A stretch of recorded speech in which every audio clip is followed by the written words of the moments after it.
नमस्कार, मैं डॉक्टर आशा Bakshi motherhood hospital Indore से।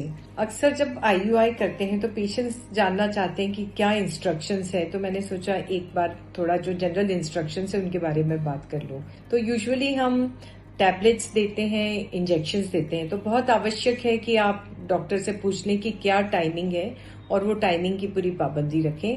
आपको ओव्यूलेशन स्टडी के लिए, सोनोग्राफी के लिए बुलाया जाएगा, उसके टाइमिंग भी पता लगा लें कि कब कब आना है। कभी शुरुआत के पहले ही बुलाया जाता है और कभी बीच में भी बुलाया जाता है, तो वो टाइमिंग का आप बराबर ध्यान रखें। इसके बाद में यह इम्पॉर्टेंट है कि एक स्पेशल इंजेक्शन रहता है, एचसीजी इंजेक्शन, जिसके कि यूजुअली 36 आवर्स के बाद या 40 आवर्स के बाद अंडा रिलीज होता है, उसके बाद हम आईयूआई करते हैं, तो उस टाइमिंग को भी आप पता लगा लें।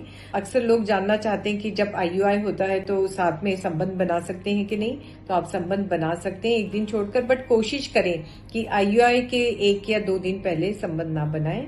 और जब आईयूआई का सैंपल देते हैं तो यूजुअली एक सैंपल में ही काम हो जाता है। कभी कभी यदि सैंपल अच्छा नहीं आता है तो हो सकता है कि कुछ सेंटर्स सेकंड सैंपल लेना चाहें, और कभी कभी वो सेकंड सैंपल अच्छा आता है या फिर पूल करके भी आईयूआई किया जाता है।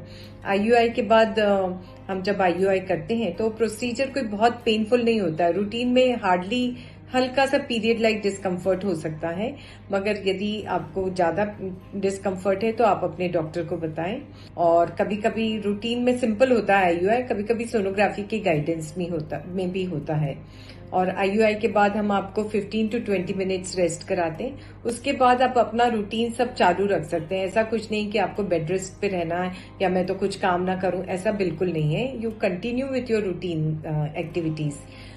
इसके अलावा आपको कुछ टैबलेट्स देंगे, प्रोजेस्ट्रॉन की टैबलेट्स या इंजेक्शन या जेल जो भी देंगे वो प्रेगनेंसी को सपोर्ट करने के लिए दी जाती है, तो नियरली 14 डेज के लिए देते हैं और फिर प्रेगनेंसी टेस्ट करते हैं और देखते हैं कि प्रेगनेंसी हुई कि नहीं। तो ये छोटे छोटे से इंस्ट्रक्शन है आईयूआई के लिए।